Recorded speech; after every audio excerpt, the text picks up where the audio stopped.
The letter arrived on an ordinary morning, the kind that carries no warning of upheaval. It sat among utility bills and advertisements, plain and unassuming, yet heavier than the rest when lifted from the mailbox. The return address bore a law firm's name, formal and distant, the kind that never writes without reason. In that moment, life still felt predictable, shaped by routines and expectations learned over years of careful living. That sense of normalcy would not survive the opening of the envelope. Inside was a notice of inheritance, written in the clipped, precise language of attorneys who deal in finalities.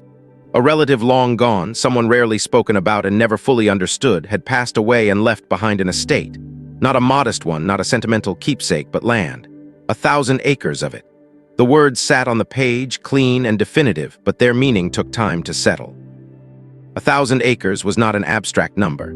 It was space, power, responsibility, and potential conflict all bound together in a single phrase. As the letter explained the location and legal boundaries, one detail stood out like a flare in the night. The land was not isolated wilderness or forgotten farmland. It lay directly beneath and around a sprawling suburban development governed by a homeowners association known for strict enforcement and louder-than-life authority. The irony was almost poetic. The estate included terrain that predated the neighborhood, land that had existed long before manicured lawns, matching mailboxes, and rulebooks thick with regulations. Long before people with clipboards decided what color a fence could be or how tall grass was allowed to grow, that land had stretched freely under open sky. The neighborhood had grown around it, assuming permanence, assuming control, never imagining that ownership might shift into the hands of someone who did not share their vision of order. Driving out to see it for the first time was less an act of curiosity and more a necessity. The road wound past identical houses with carefully aligned driveways, each one reflecting the same approved aesthetic. Flags hung at regulation height, hedges trimmed to uniform dimensions, and security signs stood like sentinels guarding a lifestyle rather than a boundary. The development radiated confidence, the kind that comes from believing rules are absolute and authority unquestioned. Few things unsettle people more than the sudden appearance of a force they never anticipated. Beyond the last row of houses, the land opened up. It rolled outward in a way that felt almost defiant, as if nature itself had refused to be fully tamed. Fields gave way to clusters of trees, old paths cut by time rather than planning committees. There were no signs declaring regulations, no markers enforcing uniformity. It was raw in a way the neighborhood was not, and that contrast carried weight. Standing there, the realization settled that ownership was not just a technicality. It was leverage, and leverage unsettles systems built on control. The paperwork was clear. The inheritance was legitimate, the boundaries surveyed and recorded. The land was free of HOA authority, a legal island surrounded by a sea of regulations that stopped abruptly at its edges. That fact alone was enough to invite tension. Organizations built on power do not react well to limits, especially limits that appear suddenly and without their consent. It was only a matter of time before attention turned outward, before questions were asked, before assumptions were challenged. The first signs came quickly. A slow-moving vehicle with tinted windows rolled along the perimeter road, its occupants taking notes, their gazes lingering longer than casual curiosity would justify. Notices appeared on nearby community boards discussing potential concerns and unverified changes in land status. The language was cautious but unmistakably defensive, signaling a group accustomed to controlling narratives now faced with uncertainty. In places where authority has gone unchallenged, even the hint of change can feel like a threat. The inheritance transformed perception overnight. What had once been a quiet personal life became connected to a much larger dynamic. Neighbors who had never made eye contact now watched closely, measuring intentions without understanding them. The HOA's reputation preceded it, a history of aggressive enforcement and entitlement disguised as community standards. Stories circulated of fines issued for trivial infractions, of residents pressured into compliance under the guise of harmony. That same machinery, now confronted with land it could not govern, began to shift its focus. There was no announcement, no formal introduction, just a gradual tightening of attention. Emails sent to residents speculated about development plans, environmental impacts, and shared community interests. None of them acknowledged the fundamental truth that the land did not belong to the association, nor was it obligated to serve its preferences. Entitlement often expresses itself through assumptions rather than direct demands, and those assumptions were already forming.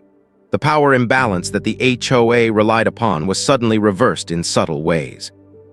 The land represented options they could not regulate, influence, or easily ignore. It could be sold, developed, preserved, or simply left untouched, each possibility carrying implications for property values and control. That uncertainty gnawed at an organization built on predictability. The more they tried to assess the situation, the more obvious it became that they were reacting rather than directing. From a distance, it was easy to see the irony. An association dedicated to maintaining uniformity had grown comfortable believing it was the highest authority in the area. It had never prepared for a scenario where someone else held more leverage without needing permission. The inheritance was not just a transfer of property, it was a disruption of hierarchy. Those who thrive on power rarely recognize it until they feel it slipping. As days passed, the tension thickened. Official-looking letters arrived, framed as friendly inquiries but carrying an unmistakable undertone of expectation. They spoke of cooperation, of aligning visions, of ensuring that community standards were respected even beyond official boundaries. Each word revealed more about the mindset behind it, the belief that influence should extend simply because it always had. None of the letters contained legal authority, only confidence born of habit.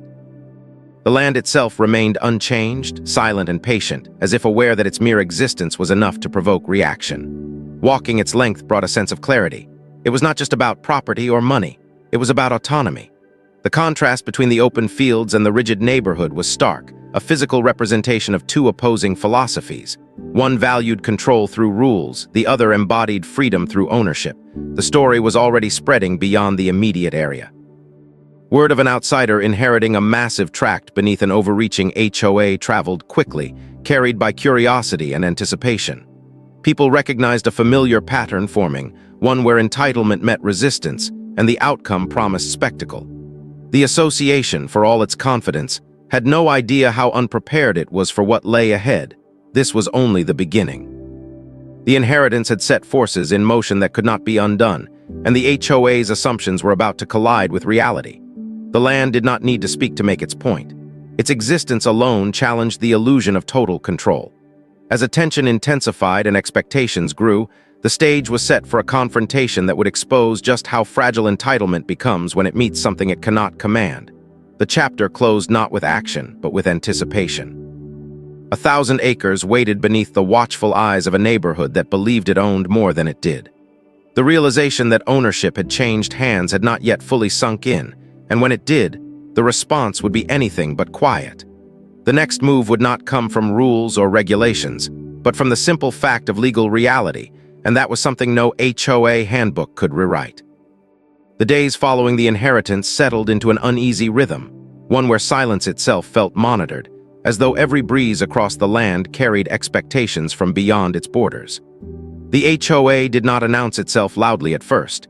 Instead, it tested the waters with subtle pressure, the kind that relies on intimidation through familiarity rather than force. Notices began circulating within the neighborhood, not addressed directly but shared among residents, discussing the land as though it were already part of their jurisdiction, as though ownership were a temporary inconvenience soon to be corrected.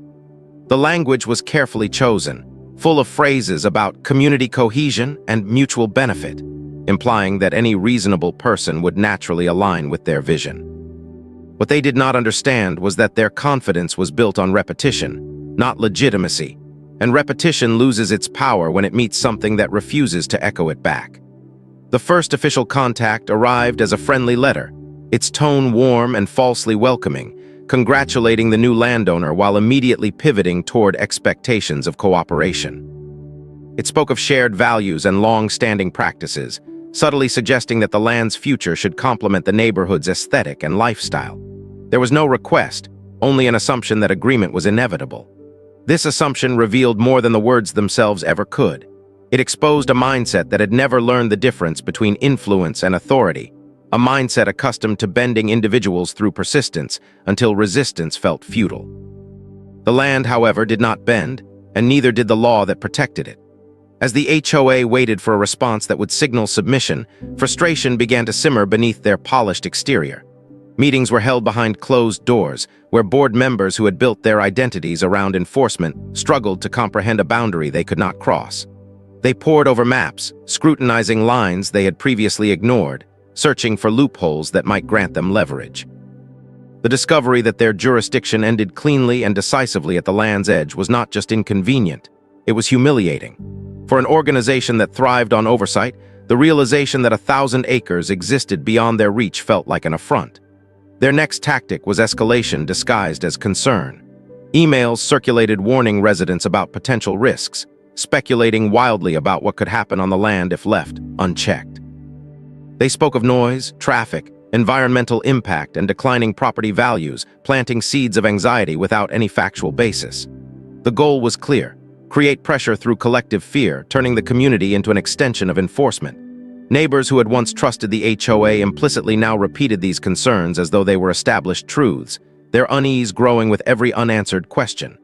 The association relied on this cycle, knowing that fear travels faster than facts. Yet even as the narrative spread, it carried an undercurrent of uncertainty. Some residents began to notice the absence of actual authority behind the warnings, the lack of legal grounding beneath the dramatic language. That doubt, however small, was dangerous for an organization built on unquestioned obedience. Meanwhile, the land remained unchanged, its quiet presence undermining the hysteria forming around it. No construction began, no signs were posted, no announcements made. The absence of action became a statement in itself, forcing the HOA to confront the possibility that control was not guaranteed. Their impatience grew, and with it came a shift in tone. Another letter arrived, this one more direct, outlining recommended guidelines for land use that conveniently mirrored HOA regulations. The document read like a rulebook masquerading as advice, its pages filled with expectations that carried no legal weight yet dripped with entitlement. It was a test, an attempt to see whether repetition alone could impose compliance. When that attempt was met with silence, the illusion of authority cracked further. Silence in this context was not passive, it was a refusal to validate assumptions. The HOA had spent years training residents to respond immediately to notices, to comply first and question later. The lack of response disrupted that dynamic, forcing them into unfamiliar territory where their usual tactics failed to produce results. Inside the association, frustration turned inward. Board members blamed one another, questioning why this situation had not been anticipated, why the land had been allowed to remain outside their control for so long. Their meetings grew tense, marked by raised voices and defensive posturing. The power they wielded over residents did not translate within their own ranks, and the cracks in their unity widened. Externally, the pressure campaign intensified. Rumors surfaced of inspections planned near the boundary, of legal consultations seeking ways to challenge the inheritance, of efforts to influence local officials under the guise of community protection. Each move was calculated to reassert dominance without openly acknowledging the limits of their authority. Yet every tactic shared a common flaw. It assumed that persistence would eventually yield compliance. That assumption ignored a fundamental reality. Ownership does not negotiate with entitlement. It renders it irrelevant. The land's history became a point of quiet fascination, its existence predating the neighborhood serving as a reminder that the HOA was not an original authority, but an overlay imposed later. That realization unsettled residents who had never considered the temporary nature of the systems governing them. If the HOA could not control this land, what else might lie beyond its reach? The association sensed this shift and reacted with greater urgency, issuing statements reaffirming its commitment to maintaining standards and protecting property values. These declarations were meant to project strength, but they carried a defensive tone that betrayed insecurity.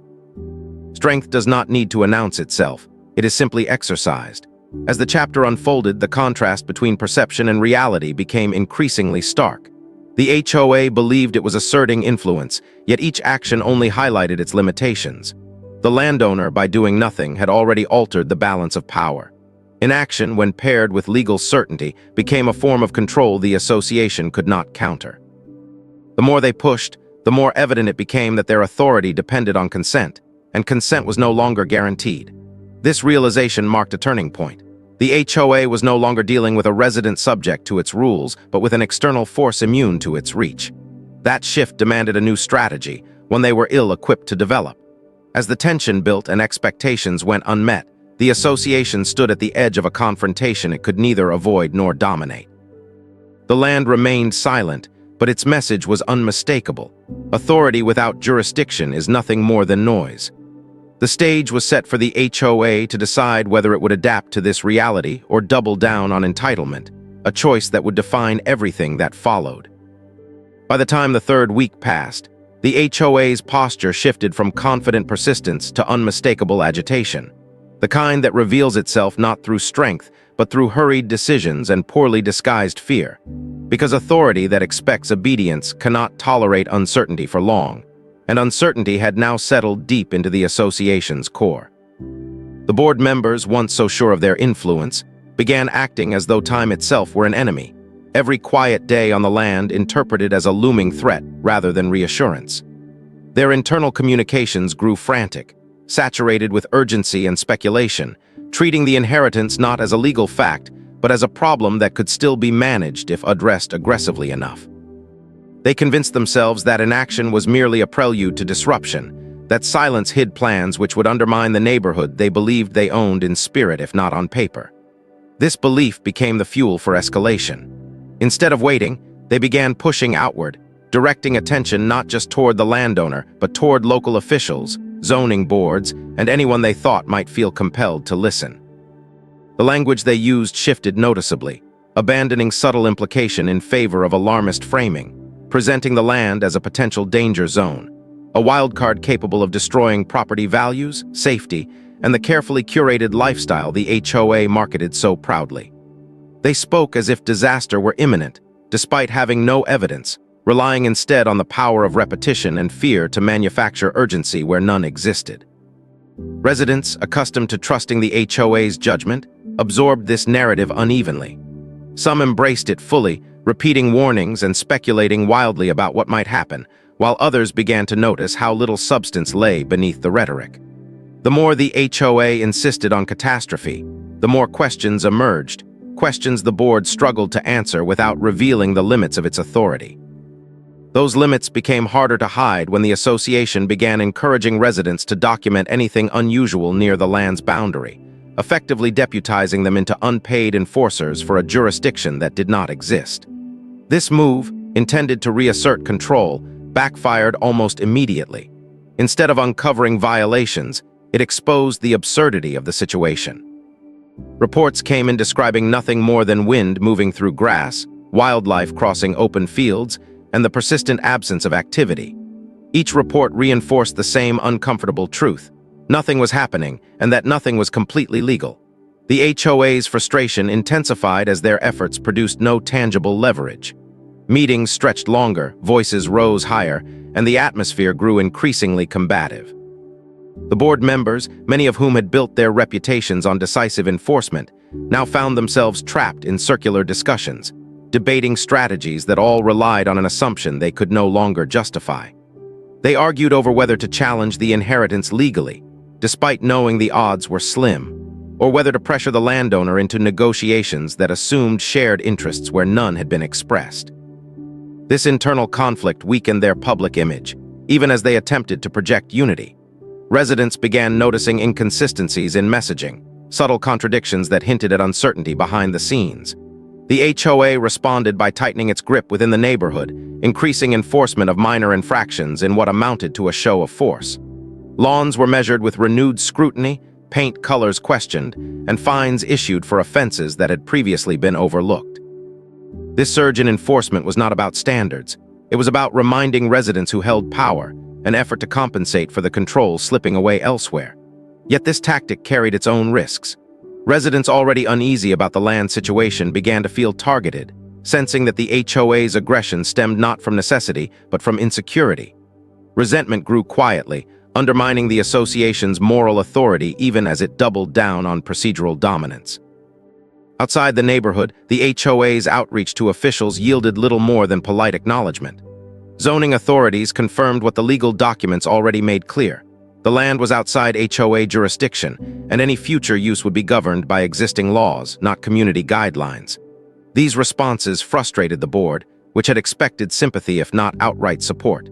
Instead, they encountered indifference, a reminder that their influence ended where the law did. This realization pushed the association closer to desperation. They began framing the situation as a moral issue rather than a legal one, casting themselves as protectors of community values threatened by unchecked ownership. This narrative played well within certain circles, where entitlement often masquerades as stewardship, but it lacked traction beyond those who already believed in the HOA's supremacy. The landowner, still silent, became a blank canvas onto which the HOA projected its anxieties. Every imagined scenario grew more extreme, each one reinforcing the belief that action was necessary to prevent chaos. In truth, the chaos was already present, brewing within the association itself. Their fixation on control had eclipsed reason, turning a straightforward legal reality into an existential crisis. The land, by remaining unchanged, highlighted this imbalance. Its quiet persistence contrasted sharply with the HOA's escalating behavior, making their panic increasingly visible to anyone willing to look. Neighbors began discussing the situation in hushed tones, not just questioning what might happen on the land, but questioning the HOA's reaction to it. That shift, subtle yet profound, marked a turning point. The association's authority had always relied on perception as much as enforcement, and perception was beginning to fracture. The board sensed this erosion and reacted predictably, issuing a comprehensive statement reaffirming their commitment to protecting the community from external threats. The phrasing was revealing, framing the land as an adversary rather than a neutral asset. This language, intended to unify, instead exposed the HOA's fear of losing relevance. An organization confident in its role does not define itself against something it cannot control. As the chapter drew toward its close, the pressure reached a critical point. The HOA had exhausted its initial tactics and found them ineffective, yet it was unwilling to accept the implications of that failure. The realization that their influence depended entirely on voluntary compliance began to dawn on them, and that realization carried an uncomfortable question. What happens when someone refuses to play along? The landowner's silence had already answered that question in part, but the HOA was not ready to listen. Their next moves would be shaped not by strategy but by emotion, driven by a need to reclaim dominance rather than resolve the situation. The panic simmering beneath their actions promised escalation, and escalation, when rooted in entitlement, rarely ends quietly. The stage was set for the HOA to make a choice that would expose just how far it was willing to go to defend an authority it never truly possessed. By the fourth chapter of this unfolding conflict, the HOA crossed a line it could not uncross, shifting from indirect pressure and whispered fear into its first unmistakably open move. A decision born not from confidence but from the growing terror of irrelevance, because nothing frightens an authority structure more than the realization that it is being ignored. The silence from the landowner, once merely frustrating, had become intolerable, interpreted not as neutrality but as defiance. And in the rigid psychology of entitlement, defiance must be answered publicly or risk inspiring others. The board convinced itself that quiet resistance was more dangerous than open confrontation, that if they did not act decisively, their control over the neighborhood would erode further. So they chose visibility over subtlety, announcing their presence in a way that could no longer be dismissed. The first official notice appeared not in a private letter, but in a widely distributed community bulletin, framed as an urgent update regarding external land developments of concern, despite the continued absence of any development at all. The document outlined a series of alleged risks tied to the inherited land, using conditional language that implied inevitability while avoiding outright falsehood, a careful balance designed to alarm without inviting immediate legal scrutiny. It suggested increased traffic, environmental disruption, and threats to community safety, all framed as consequences of inaction rather than evidence-based projections, effectively transforming imagination into policy justification. This bulletin marked a turning point because it redefined the land from a legal anomaly into a perceived enemy, a narrative shift intended to mobilize residents emotionally rather than rationally. The HOA followed this with a physical presence near the boundary, dispatching board members and volunteers to observe the land under the guise of community oversight. Their presence was symbolic rather than practical, a show of force meant to signal dominance, yet it only underscored their lack of jurisdiction. Standing at the edge of land they could not enter, clipboard in hand, they embodied the contradiction at the heart of their authority, enforcing rules that ceased to exist the moment the pavement ended. Residents watched this spectacle with mixed reactions. Some felt reassured, interpreting the HOA's activity as proactive leadership, while others felt a creeping discomfort, sensing that this display was more about asserting power than addressing a real threat. The discomfort deepened when the HOA announced a community feedback initiative, inviting residents to submit concerns and suggestions regarding the land's future use, an exercise that assumed collective influence over property none of them owned. This initiative blurred the line between opinion and entitlement, encouraging residents to believe their preferences constituted rights. Predictably, submissions poured in, ranging from demands for recreational access to outright calls for the land to be absorbed into the HOA's governance, each one reinforcing the board's belief that the community stood behind them. What they failed to recognize was that this support was conditional, rooted in fear rather than loyalty, and fear is a volatile foundation for authority. As the HOA's actions grew more visible, so too did their internal fractures. Board members disagreed over tone and tactics, some advocating for continued escalation while others warned of legal consequences if the association overstepped further. These disagreements, once contained behind closed doors, began leaking into the community through inconsistent messaging and contradictory statements. One bulletin emphasized cooperation and dialogue, while another warned of imminent threats requiring decisive action. This inconsistency confused residents and weakened the HOA's narrative, making it harder to sustain the sense of unified purpose they depended on. Meanwhile, the land remained unchanged, its stillness becoming increasingly provocative.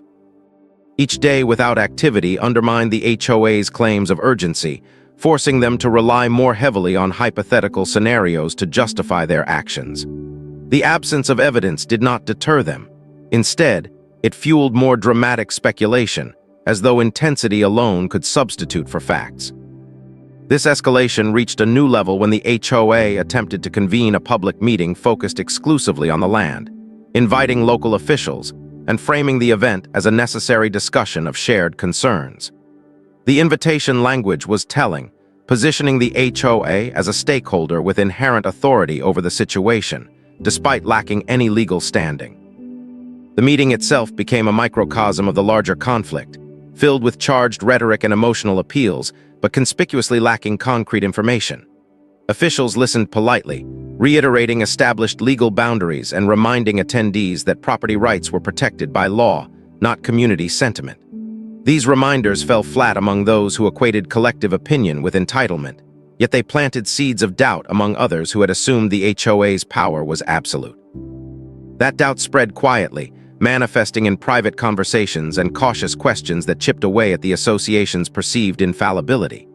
The HOA responded by doubling down, issuing a follow-up statement asserting that while legal jurisdiction might be limited, moral responsibility extended beyond property lines, a claim that revealed how far they were willing to stretch definitions to preserve control. This moral framing, however, exposed a vulnerability. By shifting from legal authority to moral persuasion, the HOA implicitly acknowledged the absence of the former, an admission that did not go unnoticed by more perceptive residents. The landowner's continued silence amplified this effect, transforming what the HOA viewed as defiance into a mirror reflecting their own insecurity.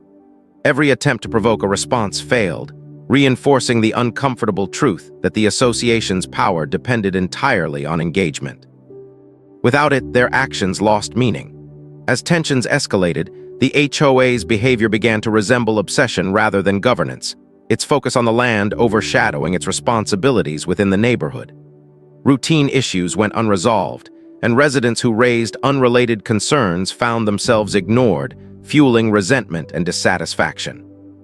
This neglect eroded goodwill, turning some former supporters into quiet critics who questioned whether the HOA's priorities aligned with the community's actual needs.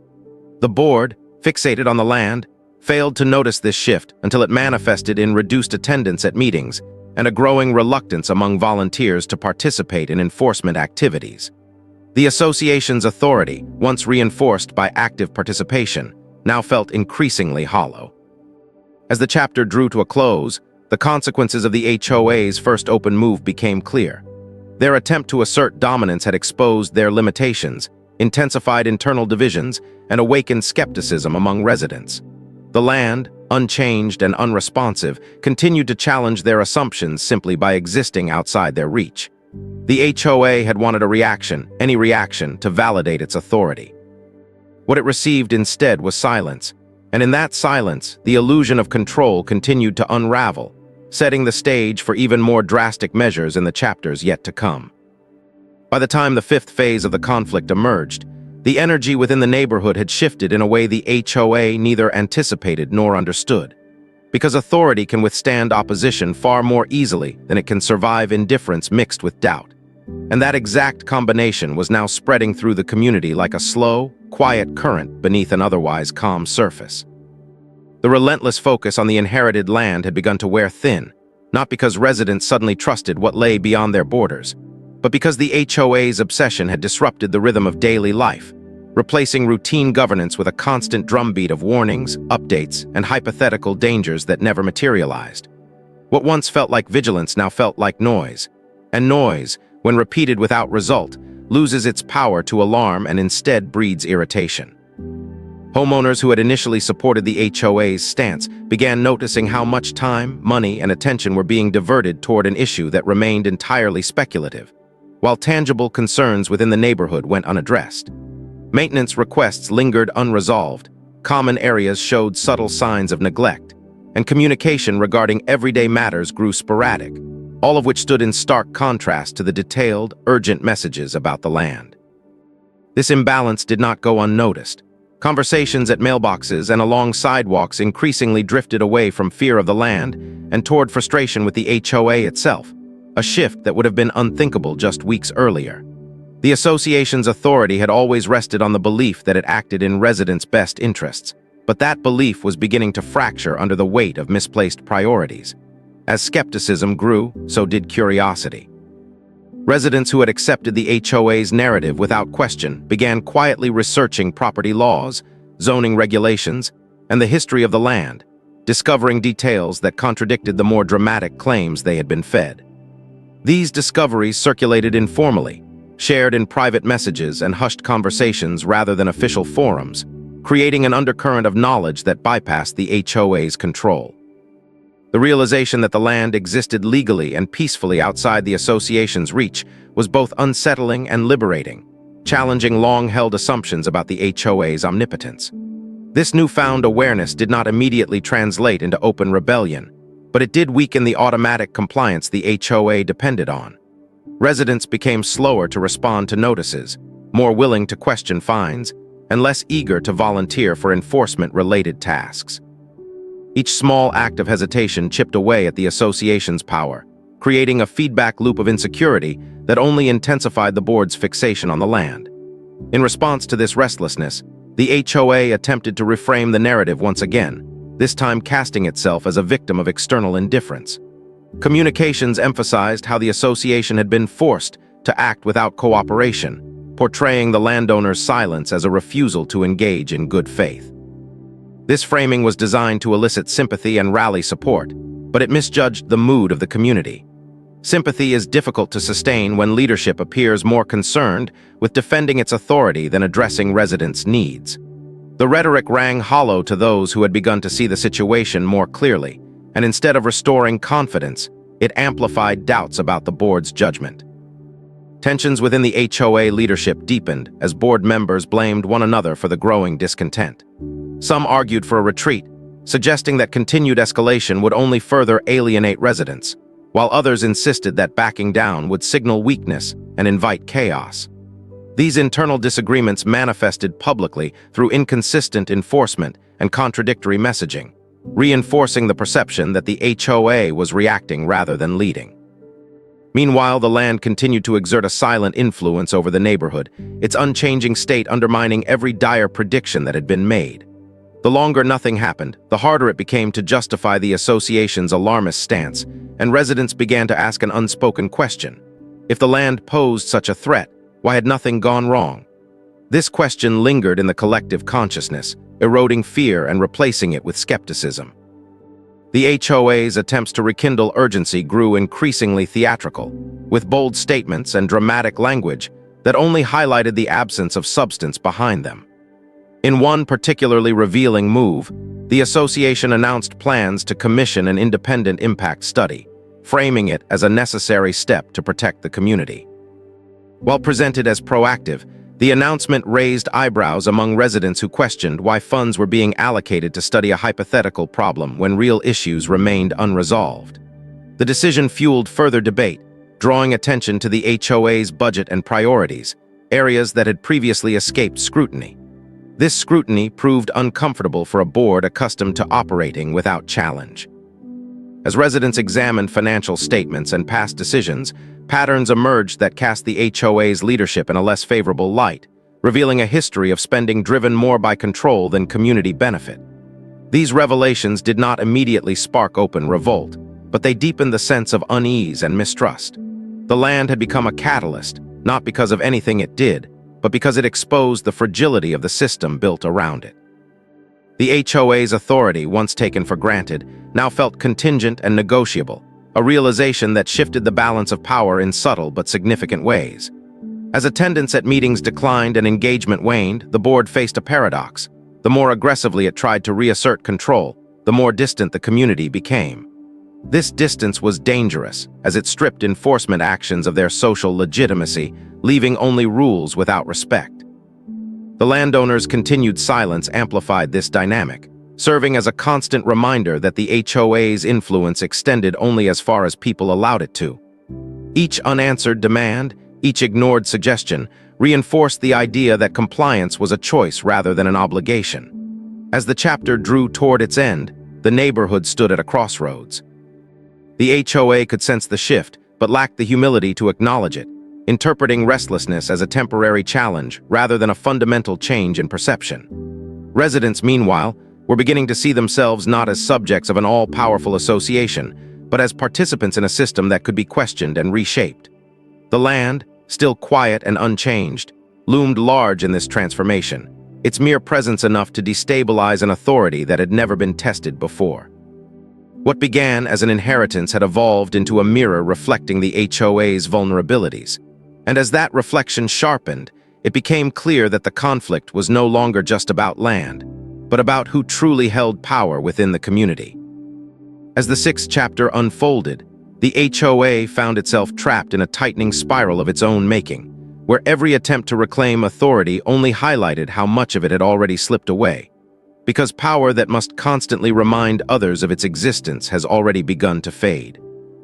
The board could feel the change in the neighborhood even if it refused to name it outright, sensing it in the quieter meetings, the shorter email threads, and the growing number of residents who no longer reacted with immediate concern to the association's warnings. This loss of automatic compliance terrified them more than the land ever had, because the land represented an external challenge, while waning obedience signaled an internal collapse.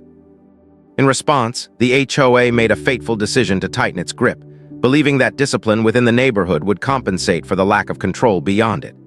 Enforcement surged to levels never seen before, transforming routine oversight into something closer to a campaign. Notices multiplied, inspections became relentless, and penalties were issued for the smallest deviations from the rulebook, as though precision itself could restore legitimacy. This strategy was rooted in an old belief that fear breeds order, yet it ignored a crucial reality. Fear loses effectiveness once respect has eroded. Residents who had begun questioning the HOA's priorities now felt targeted, interpreting the sudden strictness as retaliation rather than governance. The association's actions, intended to project strength, instead confirmed suspicions that leadership was acting out of insecurity. This perception spread quietly but decisively, turning irritation into resolve among homeowners who had long tolerated overreach for the sake of peace. The HOA's fixation on discipline extended to public messaging, which adopted a tone of finality and authority that felt increasingly disconnected from reality. Statements emphasized non-negotiable standards and warned of consequences for non-compliance, yet they failed to address the underlying questions residents were now asking about legitimacy, transparency, and purpose. The board spoke louder but said less, repeating slogans about community values without demonstrating how those values were being served. Meanwhile, the land remained unchanged, its stillness acting as a constant counterpoint to the HOA's frenzy. Every day that passed without incident weakened the association's narrative, making their alarmist rhetoric sound more like projection than foresight.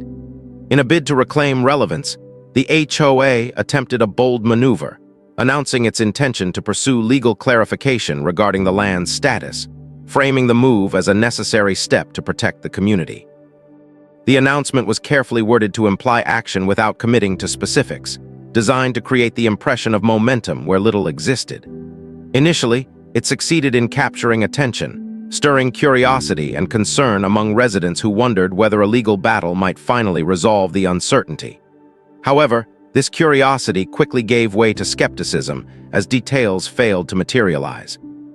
The lack of transparency around the legal effort raised questions about cost, feasibility, and motivation, questions the board struggled to answer convincingly.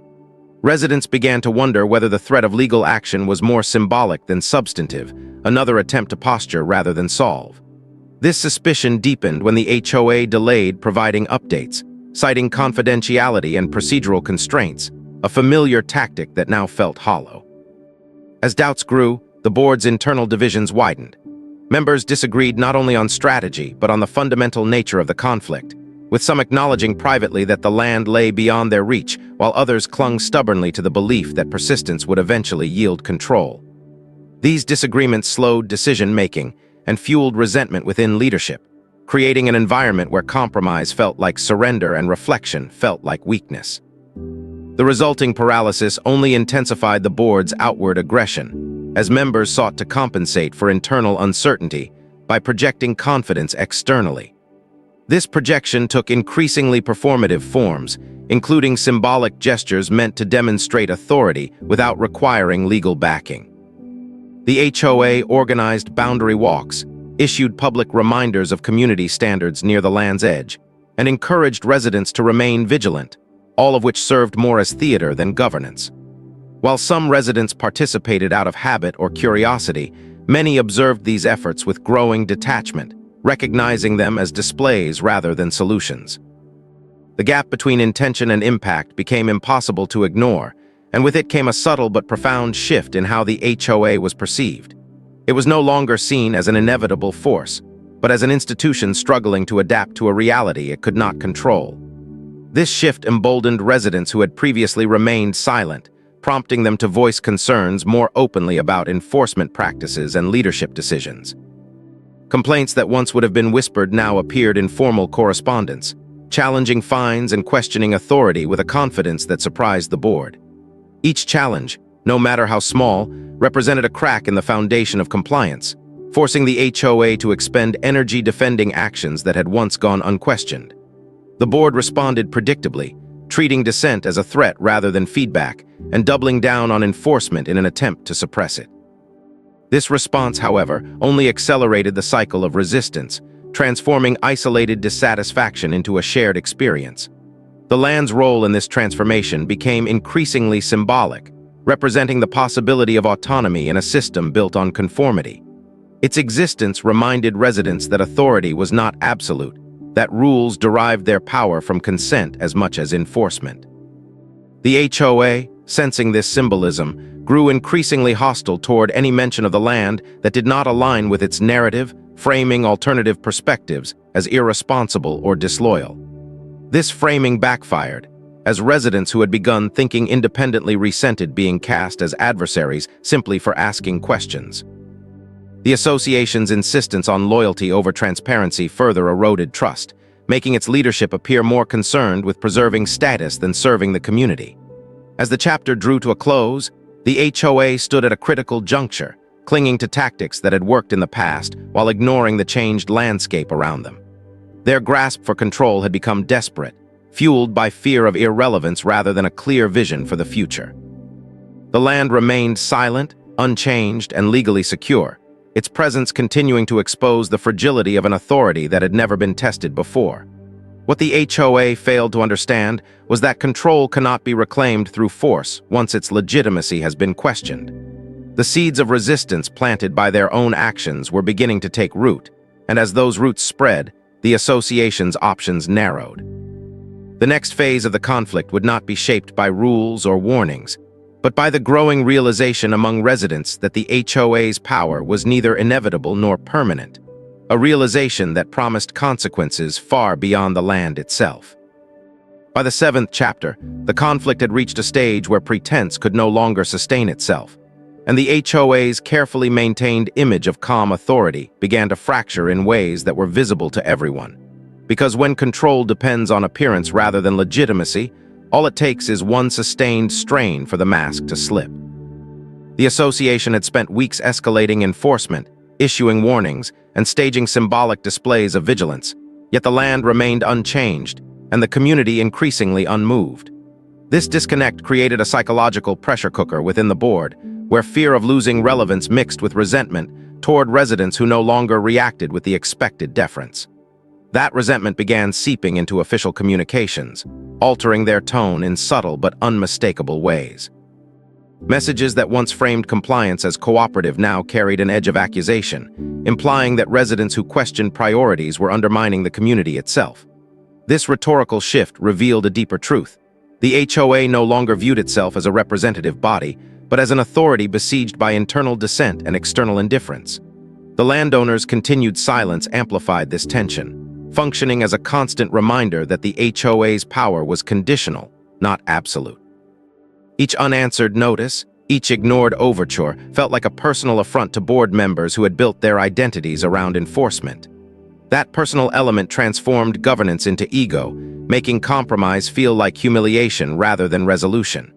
As a result, the board's decisions grew increasingly reactive, driven more by emotion than strategy. This was most evident when the HOA attempted to publicly shame the landowner through indirect means, referencing uncooperative external interests in communications and hinting at irresponsibility without naming names. The tactic was transparent, and instead of rallying support, it triggered discomfort among residents who recognized the move as petty rather than protective. People who had once accepted the HOA's narratives without question began to see patterns of behavior that felt less like leadership and more like control for its own sake. This recognition marked a turning point, because once authority is perceived as self-serving, its moral weight collapses. The HOA's internal stress reached a breaking point during a widely attended meeting intended to reaffirm unity, but which instead exposed deep fractures. Attendance was higher than usual, not because residents felt reassured, but because curiosity and frustration had converged into a need for clarity. The board's presentation followed familiar lines, reiterating concerns about the land and emphasizing the association's commitment to community standards, yet the words fell flat against the mood in the room. Residents listened politely, but without the nods of agreement that once signaled automatic buy-in.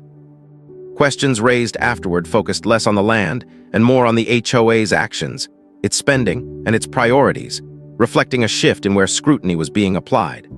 The board responded defensively, offering vague explanations and redirecting attention back to hypothetical risks, a move that only deepened skepticism. The inability or unwillingness to provide concrete answers undermined the authority they sought to project, making the gap between rhetoric and reality impossible to ignore.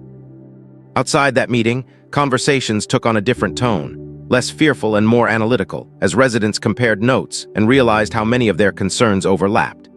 This collective awareness weakened the HOA's strategy of isolating dissent, replacing it with a sense of shared experience that emboldened further questioning. The land's role in this process became almost symbolic, representing not just a boundary of jurisdiction, but a boundary of belief. Its existence forced residents to confront the idea that systems of control are not immutable, that they rely on participation as much as enforcement. This realization was unsettling for some and liberating for others, but for the HOA, it was destabilizing. The association responded by attempting to reassert narrative control, issuing a comprehensive statement outlining its version of events and warning against misinformation. Ironically, the statement's length and defensive tone only fueled suspicion, as residents wondered why an organization so confident in its role felt the need to justify itself so thoroughly. The more the HOA spoke, the more its insecurity became apparent. Enforcement actions continued, but they now felt disconnected from purpose, perceived as punishment rather than policy. Residents who received fines began challenging them more frequently, citing inconsistencies and questioning authority with a confidence that surprised even themselves. Each challenge forced the HOA to engage in justifications that drained time and energy, resources that could no longer be devoted solely to projecting control. This shift strained the board further, turning routine tasks into battlegrounds and exposing how fragile their authority had become. The landowner's silence, once interpreted as arrogance or defiance, now appeared strategic in retrospect, a refusal to validate an authority that thrived on reaction. By offering none, the landowner had allowed the HOA to unravel on its own, revealing the extent to which its power depended on engagement. The association's attempts to provoke a response grew increasingly transparent, yet each failure reinforced the same lesson: authority without jurisdiction cannot compel participation. As residents absorbed this lesson, their relationship with the HOA changed fundamentally. Compliance became conditional, questions became normalized, and enforcement lost its aura of inevitability. The board, sensing this shift but unable to reverse it, grew more insular, relying on a shrinking circle of loyalists while alienating the broader community. This insularity further eroded trust, creating an echo chamber where fears were amplified and dissent dismissed. The land, still unchanged, continued to exert a quiet influence over these dynamics, its presence reminding everyone that the HOA's power was not universal. As the chapter drew to a close, it was clear that something irreversible had occurred. The mask of benevolent authority had slipped, revealing an organization driven by fear of losing control rather than confidence in its purpose. Residents could not unsee what they had witnessed, and the HOA could not easily reclaim the trust it had lost. The conflict was no longer just about land or boundaries. It was about legitimacy, perception, and the fragile nature of power built on entitlement. The stage was set for consequences that would extend beyond fines and notices, consequences born from the simple but profound realization that authority only endures when it is respected, and respect cannot be demanded into existence. By the 8th chapter, the HOA's struggle had crossed a point of no return, where every move intended to restore dominance instead accelerated its collapse, because systems built on entitlement rarely recognize the moment they begin punishing themselves through their own actions. The association, now visibly strained, interpreted the growing resistance not as a warning but as a challenge to be crushed, and in doing so revealed how completely it had lost touch with the community it claimed to protect. Enforcement reached an almost obsessive intensity, with rules applied unevenly and explanations growing shorter, sharper, and less patient, as though obedience could be extracted through exhaustion alone. Residents felt the shift immediately. What had once been an annoyance became a source of open frustration, as fines appeared without clear justification and compliance deadlines tightened without warning. This escalation, rather than intimidating the community into silence, unified it in a way the HOA never anticipated. Homeowners began comparing notices, discovering inconsistencies that confirmed what many already suspected. Enforcement was no longer about standards, but about asserting control. That realization carried power, because it transformed isolated grievances into a shared narrative of overreach. Conversations that once happened quietly now occurred openly, fueled by a collective sense that something fundamental had broken. The land, unchanged and legally untouchable, loomed in the background as the silent catalyst for this transformation, its very existence highlighting the contrast between lawful ownership and assumed authority. The HOA, sensing its grip weakening, made a critical mistake by attempting to formalize its influence beyond the neighborhood through a public initiative that framed the land as a community concern requiring collective oversight. The announcement was grand and urgent, calling for unity and vigilance, but it misjudged the mood entirely. Instead of rallying support, it provoked skepticism and even quiet laughter, as residents recognized the move for what it was: an attempt to manufacture relevance where none existed. This miscalculation emboldened those who had hesitated to speak up before, giving them confidence to question not just the initiative but the HOA's broader authority. Requests for transparency increased, with residents demanding explanations for spending, enforcement priorities, and decision-making processes that had previously escaped scrutiny. The board, unprepared for this level of accountability, responded defensively, citing confidentiality and procedure in ways that felt evasive rather than reassuring. Each non-answer deepened mistrust, reinforcing the perception that leadership was more interested in preserving its position than serving the community. The tension reached a new level when enforcement actions began facing coordinated resistance, with residents appealing fines collectively and supporting one another through the process. This solidarity disrupted the HOA's usual strategy of isolating dissent, forcing it to confront opposition that was organized rather than fragmented. The board struggled to respond, its procedures designed for individual compliance rather than collective pushback. As appeals piled up, the administrative burden grew, exposing inefficiencies and inconsistencies that further undermined credibility. The landowner's silence remained a constant presence in all of this, a reminder that the HOA's authority stopped at the edge of its own assumptions. By refusing to engage, the landowner allowed the association to exhaust itself, revealing the limits of its power without ever needing to challenge it directly. This dynamic did not go unnoticed by residents, many of whom began to see silence as a form of strength rather than avoidance. The HOA, however, interpreted it as provocation, and in its frustration made its most damaging move yet. It attempted to publicly frame dissent within the community as disloyalty, implying that those who questioned leadership were undermining collective well-being. This tactic backfired spectacularly. Instead of suppressing criticism, it confirmed fears that the HOA viewed compliance as allegiance and governance as control. Residents who might have remained neutral felt alienated, unwilling to accept a narrative that painted reasonable questions as threats. The association's language grew increasingly polarizing, dividing the community into supporters and skeptics, a division that weakened its legitimacy even among those who still believed in its original purpose. The more the HOA leaned into confrontation, the more it exposed the fragility of its authority, turning what had been a quiet erosion into an unmistakable unraveling. Meanwhile, everyday governance continued to suffer. Maintenance issues went unresolved, communication faltered, and the sense of order the HOA once prided itself on deteriorated under the weight of its obsession with control. Residents noticed the irony, recognizing that the association's efforts to prevent imagined chaos had created real dysfunction. This realization shifted priorities, making the land feel increasingly irrelevant compared to the HOA's failures within its own domain. The board, caught between denial and desperation, doubled down once more, issuing a sweeping reminder of rules and consequences that read more like a threat than guidance. Instead of restoring compliance, it prompted further resistance, as residents questioned why enforcement intensified while leadership accountability diminished. The land's role in this phase of the conflict became almost philosophical, symbolizing the idea that power cannot extend beyond consent, and that authority without legitimacy collapses under its own weight. As the chapter drew toward its end, the consequences of the HOA's actions became undeniable. Trust had eroded, participation had declined, and the community's relationship with its governing body had fundamentally changed. What began as an attempt to assert control over an external situation had backfired, exposing weaknesses that could no longer be ignored.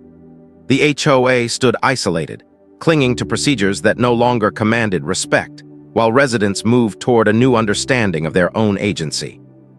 The land remained silent, unchanged, and legally secure, its influence now fully realized not through action, but through the chaos it revealed within a system built on entitlement. The next chapter would confront the fallout of this backfire, as the HOA faced the reality that authority, once lost, cannot be reclaimed through force alone, and the community began to reckon with what governance should truly look like when fear no longer holds it together. By the 9th chapter, the unraveling of the HOA was no longer subtle or deniable, but a visible, accelerating collapse driven not by external attack, but by the cumulative weight of its own choices, because authority that relies on coercion eventually exhausts the very people it depends on to function. The association's leadership woke each day to a reality it had never prepared for, one where notices were ignored, enforcement actions were questioned, and compliance had become optional rather than automatic. This shift was not sudden. It was the inevitable outcome of weeks of escalating pressure that had eroded trust and replaced fear with resolve. Residents, once passive participants in the HOA system, now engaged with it critically, scrutinizing decisions and demanding explanations with a confidence that surprised even themselves. The board, accustomed to deference, struggled to adapt, responding to this new dynamic with frustration rather than reflection. Meetings grew tense and unproductive, dominated by defensive posturing and circular arguments as members grappled with the realization that their authority had been hollowed out. The land remained unchanged, its quiet presence now almost incidental compared to the turmoil within the neighborhood, yet its role as the catalyst for this transformation was undeniable. It had forced a confrontation with limits, exposing how much of the HOA's power had always been assumed rather than earned. As resistance within the community solidified, practical consequences emerged. Enforcement actions stalled as residents challenged fines en masse, overwhelming administrative processes designed for compliance, not conflict. The board found itself bogged down in appeals and disputes, consuming time and resources that had once been used to maintain order. This backlog created a feedback loop of dysfunction, where delays and inconsistencies further undermined credibility, prompting even more challenges. The HOA attempted to restore momentum through sweeping announcements reaffirming its authority, but these declarations rang hollow in the absence of effective action. Residents listened without fear, aware now that the association's power depended on their participation. This awareness transformed the relationship fundamentally, shifting it from hierarchy to negotiation. The board resisted this shift, clinging to old models of control that no longer worked, and in doing so deepened the crisis. Internal divisions within leadership became increasingly public, with disagreements spilling into official communications and eroding the illusion of unity. Some board members advocated for de-escalation and reform, recognizing that the association's approach had become unsustainable, while others insisted on doubling down, convinced that authority could be reclaimed through persistence alone. This deadlock paralyzed decision-making, leaving the HOA reactive rather than proactive. Residents noticed the stagnation and grew more vocal, organizing informal discussions about alternatives to the current governance structure. The idea that the HOA itself could be questioned, once unthinkable, now felt plausible, even necessary. This shift terrified the board, which responded with increasingly dire warnings about the consequences of disunity, framing dissent as a threat to community stability. These warnings failed to resonate, as residents could see firsthand that instability already existed, created not by dissent but by leadership unwilling to adapt. The landowner's silence continued to loom over these developments, a reminder that the original conflict remained unresolved yet increasingly irrelevant. The HOA's obsession with control had overshadowed the very issue it claimed to address, turning governance inward and exposing vulnerabilities that could no longer be hidden. As confidence in the association waned, participation declined sharply. Attendance at meetings dropped, volunteer roles went unfilled, and enforcement activities slowed due to lack of manpower. This decline compounded the HOA's difficulties, as fewer participants meant less social reinforcement of rules. Authority that once flowed through collective participation now faced a vacuum, leaving the board isolated and overextended. The community's shifting attitudes manifested in subtle but powerful ways, from residents openly questioning notices to neighbors supporting one another against enforcement actions. These acts of solidarity weakened the HOA's ability to isolate and pressure individuals, transforming compliance into a choice rather than an expectation. The board, sensing its grip slipping further, attempted to reassert control through procedural changes, but these efforts only highlighted how disconnected leadership had become from the community's mood. The association's communications grew increasingly desperate, emphasizing consequences without offering solutions, a strategy that only reinforced perceptions of incompetence. The land's symbolism evolved during this phase, representing not just an external boundary, but the internal limits of authority itself. It had forced a reckoning, exposing the fragility of a system that relied on unquestioned compliance. Residents began to reflect on their own role in sustaining that system, recognizing how fear and habit had enabled overreach for years. This reflection fueled a growing desire for change, not just in response to the land issue, but in the broader structure of governance. Conversations shifted toward accountability, transparency, and the possibility of reform or replacement, ideas that would have seemed radical only months earlier. The HOA, overwhelmed by these currents, struggled to respond coherently, its leadership caught between denial and desperation. Attempts to reframe the narrative failed as residents prioritized lived experience over rhetoric. The association's inability to regain control marked a decisive turning point, as the balance of power tipped irreversibly away from the board. As the chapter drew to a close, the collapse felt complete in all but name. The HOA still existed on paper, but its authority had been fundamentally compromised, reduced to a set of rules without the respect needed to enforce them. The land remained unchanged, legally secure and silent, its role as catalyst now fulfilled. What began as an inheritance had triggered a transformation that reached far beyond property lines, reshaping how an entire community understood power, compliance, and control. The final chapter would confront the aftermath of this collapse, exploring what remained when entitlement gave way to reality, and how the consequences of these events would reverberate long after the conflict itself had faded. By the 10th and final chapter, the conflict had burned itself out not with a dramatic explosion, but with a slow, irreversible settling of reality, the kind that leaves no room for denial because everything that once felt solid has already collapsed under its own weight.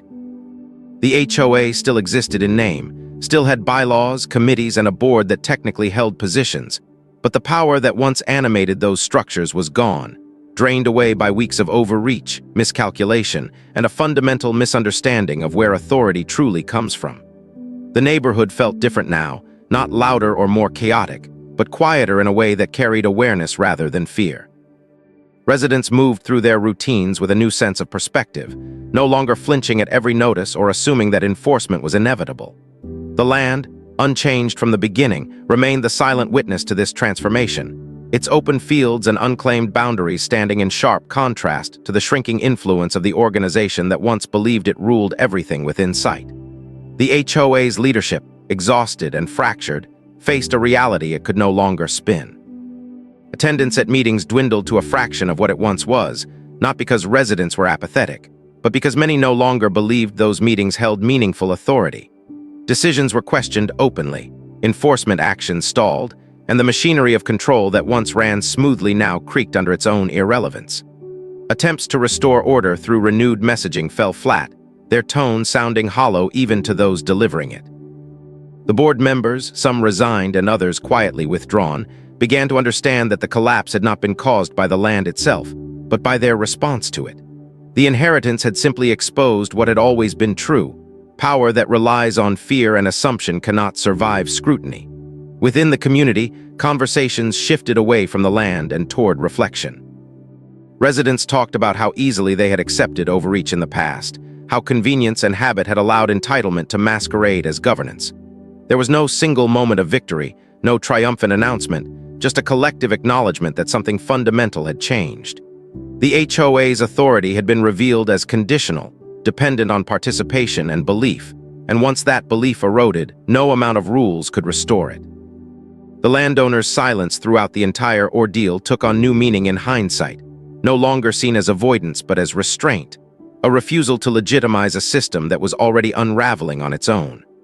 By never engaging, never arguing, and never defending what was already protected by law, the landowner had allowed the HOA to confront its own limits without interference. This restraint proved more powerful than confrontation could have been, because it denied the association the conflict it needed to justify its existence. The land itself became a symbol within the neighborhood, not of threat or disruption, but of perspective. It reminded residents that not everything must be controlled to be safe, and not every authority deserves automatic obedience.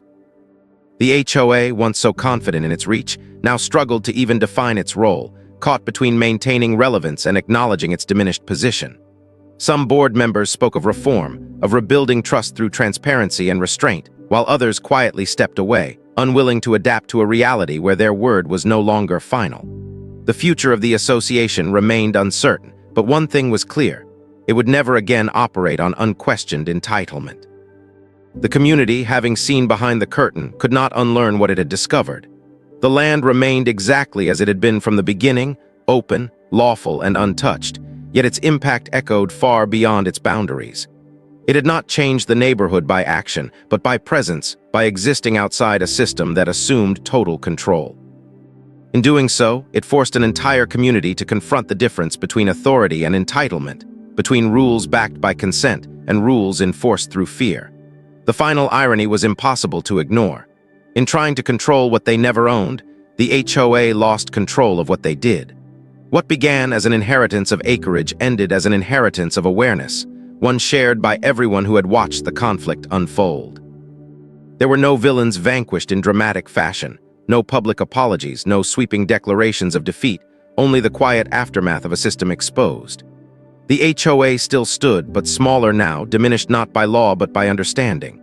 And the land, unchanged and patient, remained as it always had, A reminder that real power does not shout, does not threaten, and does not need permission to exist.